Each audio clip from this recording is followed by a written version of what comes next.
السلام علیکم ناظرین، میں ہوں منصور علی خان، اپنے ڈیل چینل کے اوپر آپ کو خوش آمدید کہوں گا۔ ناظرین، بڑی اہم خبر اس ویلاگ میں آپ کے ساتھ شیئر کرنی ہے۔ کل رات کی یہ ڈیولپمنٹ ہے، ایک بڑی خبر ہے جس کو میرے خیال میں ابھی تک میڈیا نے اس طرح پک اپ نہیں کیا ہے، لیکن ہم آپ کے سامنے یہ خبر جو ہے وہ ڈسکس کریں گے۔ اور بائی دا وے، یہ خبر میں نے آپ کو 5 دن پہلے دے دی تھی، تو میں تھوڑی سی تفصیلات اس کے بارے میں آپ کے ساتھ جو ہے میں شیئر کروں گا۔ اور اس کے ساتھ ساتھ کل کور کمانڈر کانفرنس ہوئی ہے، آئی ایس پی آر کی جانب سے ایک پریس ریلیز سامنے آئی ہے، اور مجھے یہ فیل ہوا کہ شاید اس کے اندر بھی پاکستان تحریک انصاف کے لیے خوشخبری ہے۔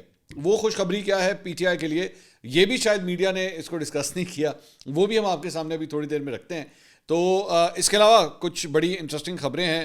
جنید اکبر صاحب، پاکستان تحریک انصاف کے نئے ابھرتے ہوئے لیڈر، انہوں نے ایک انٹرویو دیا ہے کل رات کو، بڑی زبردست باتیں کی ہیں۔ مجھے ایکچولی جنید اکبر صاحب جو ہیں، میں ان سے آج تک نہیں ملا ہوا، آئی مسٹ سے دیٹ، لیکن میں نے ان کے ریسنٹ جو کچھ انٹرویوز دیکھے ہیں، I am actually impressed by some of the things that he has said۔ بڑا بولڈ قسم کا سٹانس لیتے ہوئے، but remaining in the bounds of decency. میں بار بار اکثر جو ہے میں یہ اس معاملے کے اندر نا شہباز گل کو میں بہت تنقید کا نشانہ بناتا ہوں۔ اس کی وجہ یہی ہے کہ بھائی آپ اپنا سٹانس تگڑا رکھیں، زبان صاف رکھیں۔ اب جنید اکبر صاحب کے اندر نا یہ کوالٹی مجھے پسند آ رہی ہے کہ وہ سٹانس ان کا تگڑا ہی ہوتا ہے، اینٹی اسٹیبلشمنٹ بات کرتے ہیں، بے شک وہ سب کچھ کرتے ہیں، لیکن زبان صاف ہے، کوئی بےہودگی کی ضرورت نہیں ہے، کوئی گالی کی ضرورت نہیں ہے، کوئی اس قسم کی واہیات بات کرنے کی ضرورت نہیں۔ خیر، anyway, coming back to the topic, آپ سے سب سے پہلے ریکویسٹ کہ چینل کو سبسکرائب کرنا مت بھولیے، بیل آئیکن پریس کیجیے، اگر آپ کو ویڈیو پسند آئے اسے لائک اور شیئر ضرور کیجیے گا۔ اچھا جی، سب سے پہلے تو آئی ایس پی آر کی پریس کانفرنس کی جو پریس ریلیز آئی ہے، جو کور کمانڈر کانفرنس ہوئی، 267ویں کور کمانڈر کانفرنس ہوئی، اور آرمی چیف کی زیر صدارت یہ کانفرنس ہوئی ہے۔ اس میں شرکا نے شہدائے فوج پاکستان، قانون نافذ کرنے والے اداروں اور شہریوں کی لازوال قربانیوں پر خراج عقیدت پیش کیا۔ آئی ایس پی آر نے کہا کہ فورم نے درپیش خطرات کا مفصل جائزہ لیتے ہوئے علاقائی اور داخلی سلامتی کے منظرنامے پر روشنی ڈالی، اور شرکا نے لائن آف کنٹرول اور ورکنگ باؤنڈری کے ساتھ موجودہ صورتحال پر تبادلہ خیال کیا۔ کشمیر کے حوالے سے جو ہے وہ اس پریس ریلیز میں گفتگو ہوئی ہے، بھارت کے حوالے سے بات ہوئی ہے کہ جی فورم نے بھارتی فوجی قیادت کی حالیہ عاقبت نااندیش اور اشتعال انگیز بیانات کا بھی سخت نوٹس لیا اور انہیں غیر ذمہ دارانہ اور علاقائی استحکام کے لیے نقصان دہ قرار دیا۔ اس کے علاوہ افغانستان کے حوالے سے بھی گفتگو ہوئی کہ جی افغانستان جو ہے وہ اسے جو وہاں پہ ان کی سرزمین کے اندر جو دہشت گرد موجود ہیں اور وہ جو پاکستان میں دہشت گردی پھیلاتے ہیں، ان کا جو ہے وہ قلع کما کرنے کی اشد ضرورت ہے۔ تو یہ موٹی موٹی جو باتیں ہیں وہ اس کے اندر یہ تھی۔ اب پاکستان تحریک انصاف کے حوالے سے اس میں مجھے کیا لگتا ہے کہ خوشخبری کیا ہے؟ اب مطلب وہ فرینکلی اسپیکنگ ہر کور کمانڈر کانفرنس جو اس سے پہلے ہوئی ہیں، ہر تو نہیں میں کہہ سکتا لیکن میجورٹی آپ کہہ سکتے ہیں، وہ جو ہوئی ہیں اس کے اندر کہیں نہ کہیں پہ سوشل میڈیا کے حوالے سے جو ہے وہ گفتگو ضرور ہوئی ہے۔ مطلب سوشل میڈیا کے اوپر جو ہے وہ جھوٹی خبریں پھیلائی جاتی ہیں، یہ کیا جاتا ہے، پروپیگنڈا کیا جاتا ہے۔ وہ وی کوڈ آل سی کہ وہ بیسکلی ذکر ایون پی ٹی آئی کا نام نہیں لیا ہوتا تھا، لیکن وی کوڈ سی کہ بیسکلی ذکر انہی کا ہی ہو رہا ہے۔ تو دس از کوائٹ اسٹرینج کہ اس مرتبہ یہ جو کور کمانڈر کانفرنس ہوئی ہے اس میں پی ٹی آئی کا کوئی ذکر نہیں ہے، ایون مطلب دور دور تک 9 مئی کا کوئی ذکر نہیں ہے، ورنہ اکثر پریس ریلیزز کے اندر جو ہے وہ 9 مئی کا ذکر ہوتا تھا۔ اب میں بھی اس میں ایک میں ڈسکلیمر ضرور بیچ میں ڈالوں گا کہ شاید اس کی یہ وجہ بھی ہے کہ انڈیا کے اوپر جو اتنا فوکس کیا گیا، شاید اس کی ریزن یہ ہے کہ کشمیر ڈے جو ہے وہ آج منایا جا رہا ہے، تو شاید اس وجہ سے بھی جو ہے وہ زیادہ فوکس جو ہے وہ انڈیا کی طرف جو ہے وہ زیادہ ہوا تھا۔ اور حالیہ دنوں کے اندر جو ہے وہ دہشت گردی کی جو کاروائیاں ہوئی ہیں اور افغانستان کے ساتھ جو ایک ٹینشن چل رہی ہے ایک معاملے کے اوپر، وکھان کوریڈور کے حوالے سے بہت گفتگو ہوئی تھی، تو شاید اس وجہ سے بھی کانسنٹریشن ادھر ہے۔ لیکن سیاسی معاملات کے حوالے سے یہ پریس ریلیز اس مرتبہ کافی حد تک خاموش رہی۔ سو دس از اے چینج دیٹ آئی سو۔ دوسری بات یہ جو جہاں چینج کی بات ہو رہی ہے، وہیں پہ آج سے 5 دن پہلے ہم نے آپ کو ایک خبر دی تھی، اور وہ یہ خبر یہ تھی کہ ایک پالیسی شفٹ ہم دیکھ رہے ہیں جو ہمارے پاس ہمارے سورسز سے خبر آئی تھی، مولانا صاحب کے ہاں سے اور پی ٹی آئی کے ہاں سے۔ تو ہم نے آپ کو 5 دن پہلے اس وقت کیا بتایا تھا، ایک یہ پالیسی شفٹ کیا آ رہا ہے، ذرا سنیے گا۔ میرے پاس جو خبر ہے وہ یہ ہے کہ پاکستان تحریک انصاف جو ہے وہ اپنے قبل از وقت انتخابات کی کال جو ہے وہ اب دینے جا رہی ہے۔ ڈرائنگ بورڈ کے اوپر جو ہے وہ یہ والی آپشن اب ایکٹیویٹ ہو گئی ہے۔ یہ میں کیوں لفظ استعمال کر رہا ہوں ایکٹیویٹ کا، وہ اس لیے کیونکہ آپ اگر نوٹ کریں، ابھی یہ جب مذاکراتی کمیٹی کے ساتھ بھی جب یہ معاملہ چل رہے تھے تو یہ والی ڈیمانڈ وہاں پہ نہیں رکھی گئی۔ اب چونکہ مذاکراتی عمل جو ہے وہ ختم ہو چکا ہے، وہ آگے چل نہیں رہا, وہ اب ریزلٹس دے نہیں رہا, عمران خان صاحب کی رہائی ہو نہیں رہی, ان کو 14 سال مزید قید کی سزا ہو گئی ہے. تو پاکستان تحریک انصاف نے بھی اب سوچ لیا کہ اچھا جو ڈیمانڈز ہم نے بند کر کے رکھی ہوئی تھی نا, ایلو پھر اسی وہ جس طرح وہ ایک بڑا وہ مشہور ڈائلاگ تھا نا, لو جی آیا جے غوری, تو یہ پاکستان تحریک انصاف نے بھی جو ہے اپنا غوری نکال لیا ہے کہ لو جی پھر اسی بھی پھر ادھر جان لگ گئے ہیں. تو ہم جو ہے وہ اب ڈیمانڈ کریں گے کہ جناب نئے الیکشنز جو ہیں وہ اسی سال یعنی کہ سال 2025 میں ہی کروائے جائیں. اور مولانا صاحب سے یا تو اس کی ڈیمانڈ کر دی گئی ہے میری اطلاعات کے مطابق, یا باقاعدہ طور پہ کر دی جائے گی کہ بھائی جان یہ ہم کرنے لگے ہیں اور ہمیں آپ کی سپورٹ چاہیے. تو یہ آپ نے گفتگو سنی. ہم نے آپ کو پہلے ہی 5 دن پہلے بتایا تھا کہ جی ہماری اطلاعات یہ ہیں کہ پاکستان تحریک انصاف جو ہے وہ اب اس معاملے کے اوپر کام کر رہی ہے کہ دراز کھول کے نئے انتخابات کی ڈیمانڈ جو ہے اس کو سامنے رکھا جائے. تو کل رات کو مولانا فضل الرحمان, شاہد خاقان عباسی, مصطفیٰ نواز کھوکر اور پاکستان تحریک انصاف کا جو پورا ایک وفد تھا, ان کی آپس میں جو ہے وہ ملاقات ہوئی. اب آپ اسے گرینڈ اپوزیشن الائنس کا نام دے دیجئے, مطلب جو مرضی نام دے دیجئے, لیکن لیٹس فار اے ریفرنس سیک جو ہے وہ آپ اس کو یہی نام رکھیے. تو اب یہ گرینڈ اپوزیشن الائنس جو ہے وہ ایک قسم کا اپنی اب شکل اختیار کر رہا ہے, ایک شیپ اپ جو ہے وہ ہوتا جا رہا ہے. اور شاہد خاقان عباسی نے ڈائریکٹلی اس معاملے کے اوپر جو ہے وہ کل اپنی یہ جو ڈیمانڈ ہے اس گرینڈ اپوزیشن الائنس کی وہ باقاعدہ طور پہ رکھ دی ہے. اب وہ انہوں نے ان انتخابات کے حوالے سے کیا کہا ہے, سنیے گا ذرا. اجلاس نے شامل رہنماؤں نے اس بات پر بھی اتفاق کیا کہ نئے انتخابات ہی ملک کو درپیش مسائل, عدم استحکام, معاشی ابتری اور دہشت گردی جیسے سنگین مسائل سے نکالنے کا واحد راستہ ہے. تو یہ آپ نے شاہد خاقان صاحب کی بات سنی. ہماری وہ جو خبر تھی وہ اب کنفرم ہوتی ہے کہ اب یہ بیسکلی اس روٹ کے اوپر جو ہے وہ چلنے لگے ہیں. آپ نے اگر آپ کو یاد ہو کہ جب انہوں نے مذاکرات کے حوالے سے جو شرط و شرائط رکھی تھی اس میں جوڈیشل کمیشن کا ذکر تھا, سیاسی قیدیوں کی رہائی کا تھا, الیکشن کے حوالے سے کوئی بات چیت نہیں تھی. Election was totally of the table.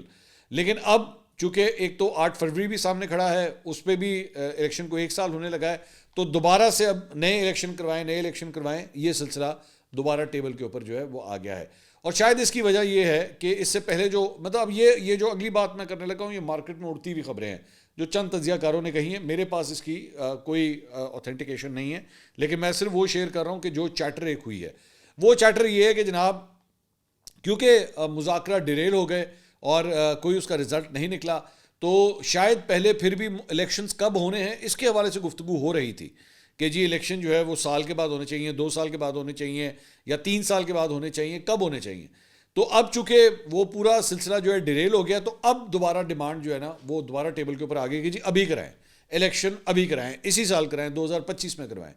تو فکر نہ کریں, ہمیں آگے بھی جو ہے وہ خبریں ملتی رہیں گی, پتہ لگتا رہے گا کہ یہ بیسکلی ڈسکس کیا کر رہے ہیں. لیکن اوور آل یہ جو ایک نیا سفر شروع ہونے لگا ہے, you need to assess that کہ پاکستان تحریک انصاف یہ جو نیا سفر اب شروع کرنے لگی ہے جس میں الیکشن کی ڈیمانڈ کرے گی اور شدت لانے کی کوشش کرے گی اپنی ڈیمانڈز کے اندر. اور یہ ذہن میں رکھیے گا کہ اب ہم فروری کے آغاز میں ہیں, یہ جو اگلے 3-4 مہینے ہیں نا, مطلب فروری, مارچ, اپریل اور کچھ حد تک مئی, پہلے 10 دن 15 دن تک یہ احتجاج کے مہینے ہوتے ہیں. موسم اچھا ہوتا ہے, گرمی آئی نہیں ہوئی, سردی جاری ہوتی ہے, بہار کا موسم آ رہا ہوتا ہے, تو یہ بڑا آئیڈیل ٹائم ہوتا ہے احتجاج وغیرہ کرنے کا. اب گرمی جب آ جاتی ہے تو پھر احتجاج تھوڑے سے ٹھنڈے ہو جاتے ہیں, پھر جب آپ آتے ہیں اگست, سپٹمبر, اکتوبر میں تو پھر احتجاج کا سیزن جو ہے وہ دوبارہ آ جاتا ہے. تو اس لیے میرے خیال میں پاکستان تحریک انصاف جو ہے نا وہ اب آہستہ آہستہ وارم اپ کرنا چاہ رہی ہے. لیکن اس میں 2-4 چیزیں ہیں جو میں ڈسکس کرنا چاہوں گا اور اس سے آپ کو پتہ لگتا ہے کہ ان کی اسٹریٹجی کے اندر کتنے فالٹس ہیں. I tell you Y.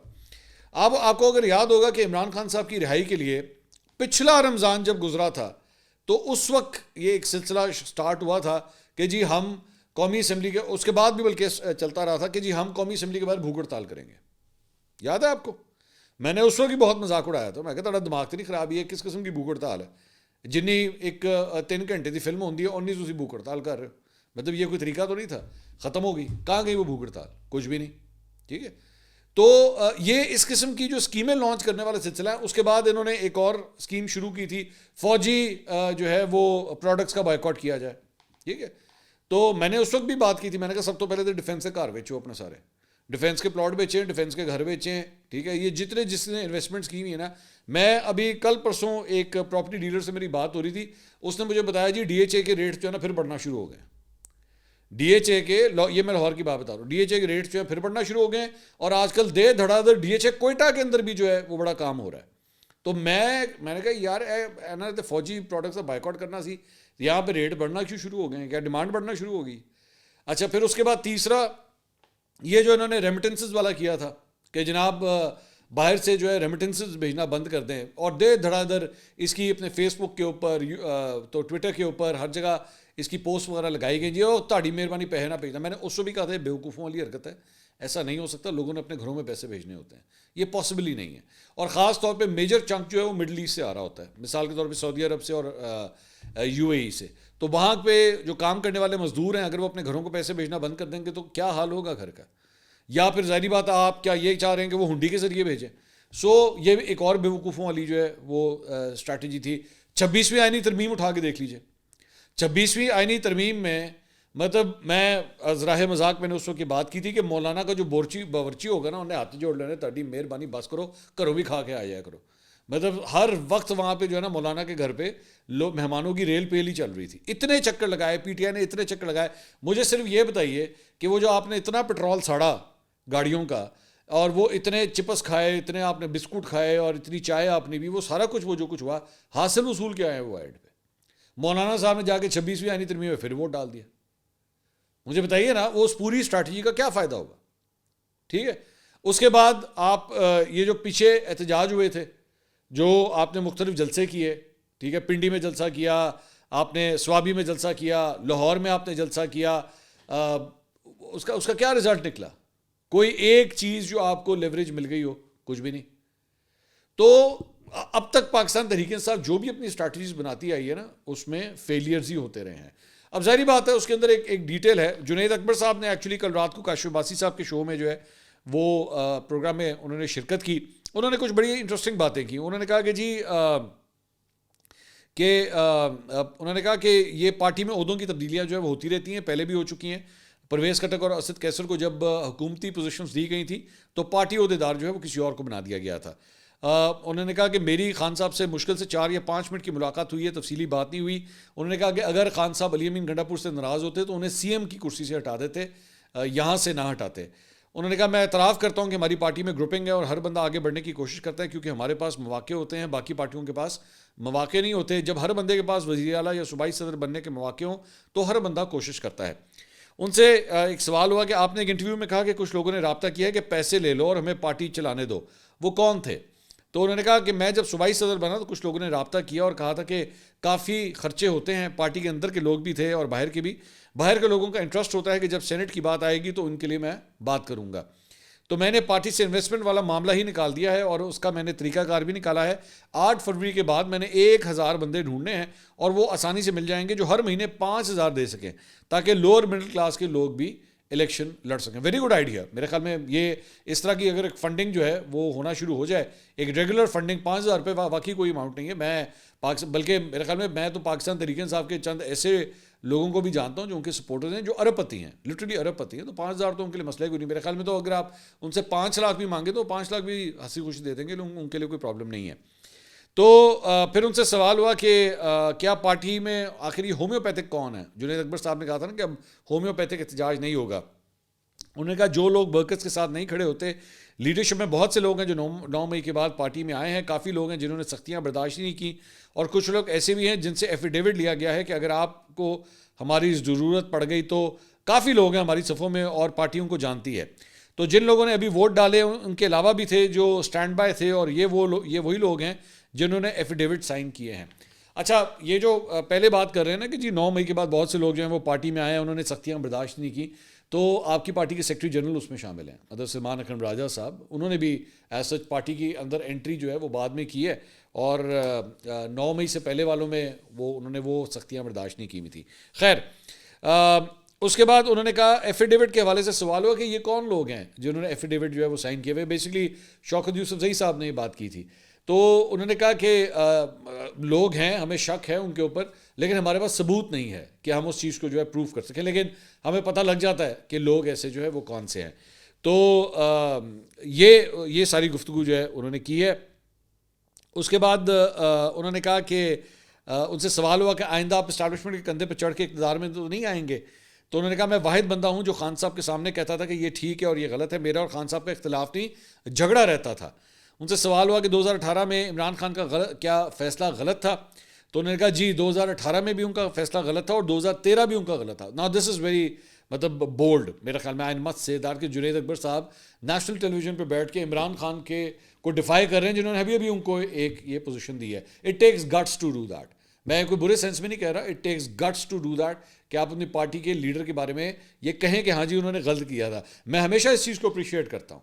ہمارے سیاستدان جو ہے نا وہ سب سے بڑی ڈنڈی جو مارتے ہیں نا وہ اسی بات پہ مانتے ہیں کہ جو ماضی کی غلطیاں کی ہوتی ہیں اسے ایکسیپٹ ہی نہیں کرتے. دیکھیے آپ کا سب سے پہلے غلطی ایکسیپٹنس ہوگی, پھر غلطی کے اوپر اپالوجی ہوگی, اور پھر اس کے بعد جو ہے وہ آگے تیسرا مرحلہ تب آئے گا کہ آئندہ یہ غلطی نہیں ہوگی. تو جب تک آپ پہلا مرحلہ نہیں کریں گے کہ ہاں جی غلطیاں ہوئی ہوئی ہیں, وہ ٹھیک ہی نہیں ہو سکتی. آپ ایکسیپٹ ہی نہیں کرتے, کہ ہاں جی ہم سے غلطیاں ہیں. اچھا میں تو ابھی بھی کہوں گا یہ جنید اکبر صاحب ایکسیپٹ کر رہے ہیں, خان صاحب نہیں کر رہے. ورنہ آپ خان صاحب سے پوچھیں کہ بھائی جان آپ کا 2013 میں حکومت لینے وہ جس طرح 2013 کے الیکشن ہوئے, بلکہ اس میں تو سوال یہ بھی ہونا چاہیے تھا کہ جب 2014 کا جو دھرنا تھا وہ اسٹیبلشمنٹ نے کروایا تھا کہ نہیں کروایا تھا, وہ بھی غلطی تھی آپ کی کہ نہیں تھی. سوال یہ ہو سکتا تھا. خیر تو لیکن 2018 کے حوالے سے بھی انہوں نے کہا کہ ہمارا حکومت میں اس طرح آنا غلط تھا. تو ان سے سوال ہوا کہ عمران خان صاحب کتنے عرصے میں جیل سے باہر آ جائیں گے؟ تو انہوں نے کہا انشاءاللہ اسی سال باہر آئیں گے, اور وہ پریشر سے بھی ہوگا اور عدالتوں سے بھی ہوگا. اچھا یہاں پہ بھی شکر ہے جنید اکبر صاحب نے سال کی بات کی ہے. وہ کچھ لونڈے لپاڑے جو ہفتے 2 ہفتے کی ڈیٹیں دیتے ہیں, شکر ہے وہ والا کام نہیں کیا. سال میں ہمارے پاس ابھی 11 مہینے پڑے, تو 11 مہینے میں ہو سکتا ہے کہ تکا لگ ہی جائے, وہ ہو سکتا ہے. اللہ کرے مشکلیں آسان ہو. میں تو فرینکلی اسپیکنگ یہ کہتا ہوں, کیونکہ میرا خیال میں پولرائزیشن جو ہے وہ ختم ہونی چاہیے. لیکن مسئلہ صرف یہ ہے کہ خان صاحب کی گارنٹی کوئی نہیں ہے. خان صاحب چل جاتے ہیں جب وہ جو ہے نا وہ اس میں فارم میں آتے ہیں, تو مسئلہ یہ ہے. اچھا جی, اس کے علاوہ ایک اور خبر آئی ہے کہ پی ٹی آئی نے جناب پارٹی ڈسپلن کی خلاف ورزی کرنے والے اراکین پارلیمنٹ کی انکوائری کے لیے کمیٹی تشکیل دے دی ہے. یہ وہ افراد ہیں جنہوں نے 26ویں آئینی ترمیم کے حوالے سے جو غائب ہو گئے تھے اور پارٹی کو مل نہیں رہے تھے. تو اس کے اندر جو ہے وہ جو کمیٹی بنائی گئی ہے اس میں اسد کیسر شامل ہیں, اون عباس بپی شامل ہیں, سردار اظہر طارق جو ہے وہ اس کمیٹی کے ممبرز ہیں, اور وہ اس معاملے کے اوپر جو ہے اس شو کاز کی کارروائی کو مزید آگے بڑھائیں گے. اچھا جی, اس کے علاوہ ایک اور خبر جناب وہ یہ ہے کہ اوکاڑا میں سوشل میڈیا کے اوپر ڈکیتی کی جھوٹی پوسٹ وائرل کرنے پر مقدمہ درج کر لیا گیا ہے, اور یہ پیکا کے تحت جو ہے یہ مقدمہ درج ہوا ہے. تو واٹس ایپ گروپ, اگر آپ یہ سمجھتے ہیں کہ صرف اور صرف فیس بک, یوٹیوب, ٹویٹر, انسٹاگرام, صرف ان چیزوں کے اوپر جو ہے وہ اگر کوئی غلط چیز پوسٹ کرنے کے اوپر آپ کے خلاف کارروائی ہوگی, تو دھیان دیجئے واٹس ایپ گروپوں کے اوپر بھی جو ہے یہ پرچے کٹ رہے ہیں. تو وہ خاص طور پہ وہ جو انکلز ہوتے ہیں نا, ہمارے انکلز اینڈ آنٹیز, جن کو بہت شوق ہوتا ہے فیک چیزوں کو جو ہے وہ فارورڈ کرنے کا, تو براہ مہربانی اب اس سے ذرا اجتناب کیجیے گا. کوئی اہم بلا وجہ کی فضول چیز جو ہے وہ فارورڈ نہ کر دیجیے گا, آپ مشکل میں پھنس سکتے ہیں. لیکن ساتھ ہی ساتھ ایک اور خبر یہ ہے کہ پیکا ایکٹ میں ترمیم جو ہے اسے بھی سپریم کورٹ میں چیلنج کر دیا گیا ہے, اور پیکا ایکٹ میں ترمیم کے خلاف جو درخواست ہے وہ شہری قیوم خان نے دائر کی ہے. تو درخواست گزار نے کہا ہے کہ فل کورٹ نہ صرف ترامیم بلکہ اصل پیکا ایکٹ کا بھی بنیادی حقوق کے تناظر میں جائزہ لے, اور جعلی اسمبلی اور جعلی صدر کی جانب سے رولز بنانے کے عمل کو معطل کرنے کا حکم دیا جائے. تو پیکا ایکٹ کے حوالے سے جو ہے وہ یہ کارروائی بھی ہوئی. اس کے علاوہ جناب وی نیوز نے یہ کہا ہے کہ یہ پاکستان میں رواں سال جون تک اسٹار لنک, یہ بیسکلی جو ایلان مسک کا ہے, اس کی انٹرنیٹ سروسز جو ہیں وہ رواں سال جون تک دستیاب ہوں گی. اور قومی اسمبلی کی قائمہ کمیٹی میں جو ہے وہ پارلیمانی سیکرٹری نے بتایا کہ ایلان مسک کی کمپنی اسٹار لنک کے ساتھ معاملہ تقریباً حتمی مرحلے میں پہنچ چکے ہیں. رواں سال جون تک اسٹار لنک کی سروسز پاکستان میں دستیاب ہوں گی. اسٹار لنک نے 2022 میں لائسنس کے لیے اپلائی کیا تھا, تاہم فریم ورک کی تکمیل میں وقت لگا تھا. اچھا, یہ کہا جا رہا ہے, میں نے پہلے بھی ویسے تھوڑی سی اس کے اوپر بات کی تھی کہ یہ کوئی آسان, یہ کوئی بہت زیادہ چیپ انٹرنیٹ نہیں ہے. This going to be some very expensive internet. تو مجھے نہیں پتا کہ لوگ اس کو افورڈ کر پائیں گے یا نہیں کر پائیں گے, لیکن جو ریٹس ابھی آپ کو ملتے ہیں نا انٹرنیٹ کے, براڈ بینڈ کے ذریعے یا وائرلیس کے ذریعے یا اپنے موبائل فون کے انٹرنیٹ کے ذریعے, یہ اس سے زیادہ ایکسپینسو ہوگا. لیکن ظاہری بات ہے پھر اس کی فیسلٹی بھی ہوگی کہ آپ کو, یا آپ نے صرف اوپر ایک ڈش لگانی ہے اور آپ کو گھر پہ آپ کے جو ہے وہ انٹرنیٹ آنا شروع ہو جائے گا. یہ دور دراز کے علاقوں کے لیے, مطلب پہاڑوں میں, صحراؤں میں, ان جگہوں کے اوپر جہاں پہ کیبل نیٹ ورکس نہیں ہیں یا موبائل فون کے ٹاورز نہیں ہیں, وہاں پہ یہ کافی کرامت ثابت ہو سکتا ہے. اس کے علاوہ جناب لاہور کے باسیوں کے لیے ایک بڑی خوشخبری ہے، اور وہ یہ ہے کہ جناب ہارس اینڈ کیٹل شو لاہور میں 10 فروری سے جو ہے وہ شروع ہونے جا رہا ہے۔ 30 سال کے بعد پہلی بار 70 بین الاقوامی ٹیمیں جو ہیں اس شو کا حصہ بنیں گی، اور وزیر اعلیٰ مریم نواز 9 فروری کو ہارس اینڈ کیٹل شو 2025 کا افتتاح کریں گی، جس کا عنوان اتحاد، ترقی اور ثقافت کی بحالی ہوگا۔ مجھے اچھی طرح یاد ہے، ہم بڑے چھوٹے ہوا کرتے تھے تو نیشنل یہ جو ہارس اینڈ کیٹل شو ہوتا تھا بڑا ایک اچھا شو ہوتا تھا۔ اس میں مطلب ایک یونٹی، فیڈریشن کا ایک جو ایک اکٹھے ہونے کا جو ایک وہ جو ایک عنصر تھا وہ بڑا امپورٹنٹ ہوتا تھا۔ مختلف فلوٹس آیا کرتے تھے، اس وقت NWFP ہوتا تھا جو آج KP ہے، تو NWFP کا فلوٹ ہوتا تھا، بلوچستان کا فلوٹ ہوتا تھا، آزاد جموں کشمیر کا، پنجاب کا، سندھ کا، ان سب جگہوں کے اپنے اپنے فلوٹ جو ہے وہ آیا کرتے تھے۔ پھر اس کے علاوہ مجھے یاد ہے کہ رات کے وقت جو ہے وہ ایک آتش بازی کا شو ہوا کرتا تھا، اور ٹینٹ پیکنگ ہوا کرتی تھی، مطلب گھوڑوں کے اوپر جو ہے وہ ٹینٹ پیکنگ ہوتی تھی، رات کے وقت بھی ٹینٹ پیکنگ ہوتی تھی کہ اس کے اندر جو ہے وہ جلتی ہوئی جو ہے وہ پیگز ہوتے تھے اور اس کو آ کے گھوڑے سے اٹھایا جاتا، تو بڑی اچھی یادیں تھیں۔ تو میرا بھی بڑی خواہش تھی کہ کبھی ہمارے بچے بھی جو ہیں وہ یہ دیکھ سکیں۔ سو آئی مسٹ اپریشیٹ، مجھے اپریشیٹ کرنا پڑے گا یہاں پہ نون لیگ کو، میں ویسے بڑا کنجوس ہوں اس معاملے میں، آئی نو دیٹ، لیکن آئی مسٹ اپریشیٹ کہ یہ ایک اچھا اسٹیپ جو ہے وہ شروع کیا گیا ہے، اور یہ چلتا رہنا چاہیے، یہ اسی طرح ہی چلتا رہنا چاہیے تاکہ لوگ جو ہے وہ ان چیزوں سے اپنے آپ کو جو ہے افیلیٹ کر سکیں، پاکستانی ہونے کے ناطے اپنے آپ کو ان چیزوں سے افیلیٹ کر سکیں۔ چلو اگلی ویڈیو میں آپ سے دوبارہ ملاقات ہوگی، اللہ حافظ۔